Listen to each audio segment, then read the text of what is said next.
Hope you're staying safe, Bad Things family. This week on Bad Things in History, Buried Alive.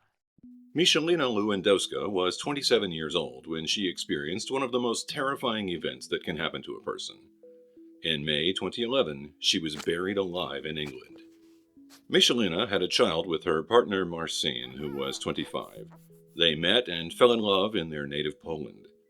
The two were even engaged to be married. But Marcin had recently become very unhappy with the mother of his child. He told her that she wasn't as good looking as other girls at the gym.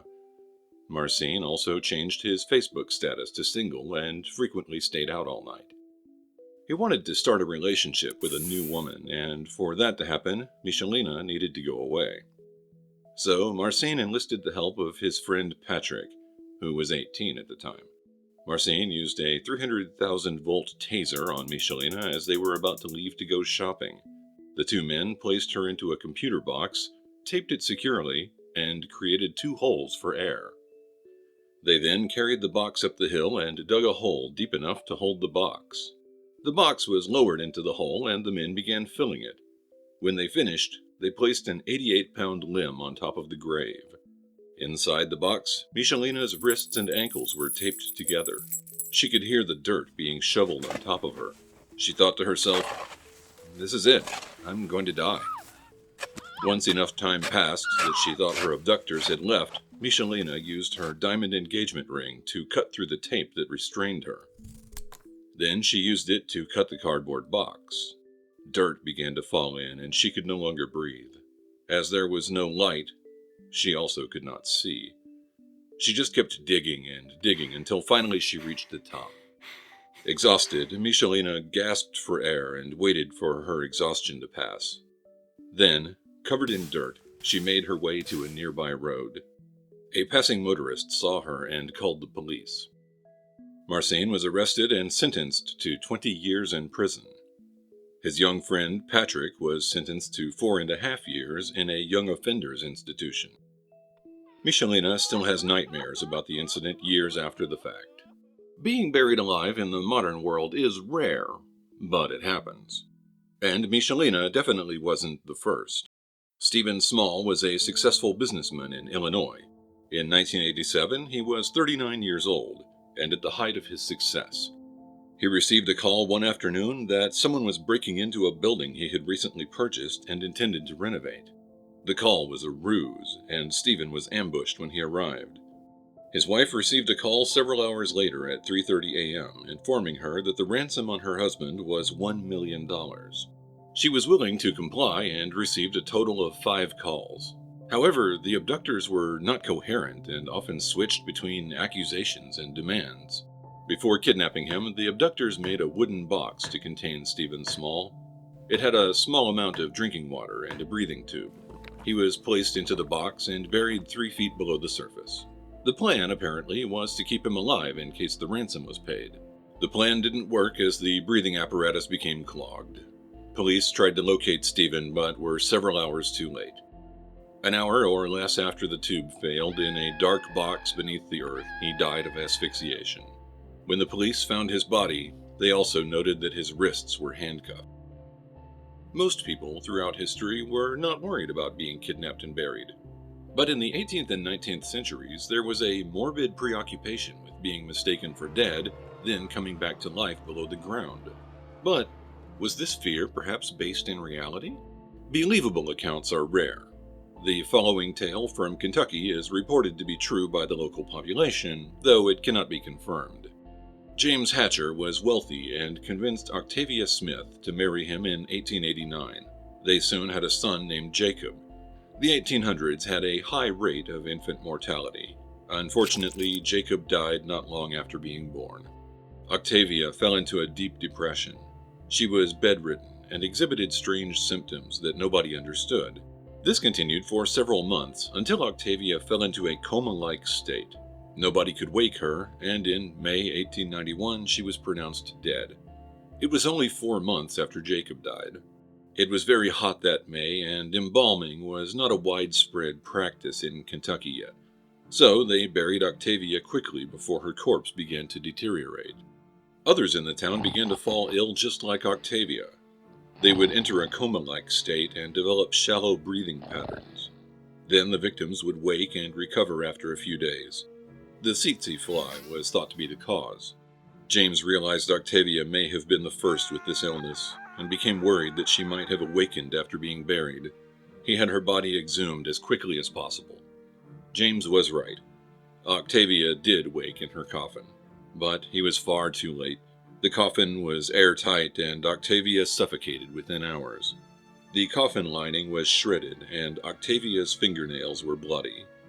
A permanent look of terror was frozen on her dead face. James had her buried again and created a monument of her that still sits in the cemetery. He also developed a phobia of being buried alive, which is understandable given the circumstances. People appear to die and come back to life in the modern world, too. The name of this phenomenon is Lazarus Syndrome. Those in the medical community instead refer to it as autoresuscitation after failed cardiopulmonary resuscitation. It happens with extreme rarity, and the causes are not clearly understood. In the medical literature, it has happened a minimum of 38 times since 1982. In one case, a 27-year-old man overdosed on cocaine and heroin. Paramedics injected him with naloxone, and he recovered enough to walk to the ambulance. On the way to the hospital, the man went into cardiac arrest. They tried for 25 minutes to resuscitate him, but failed.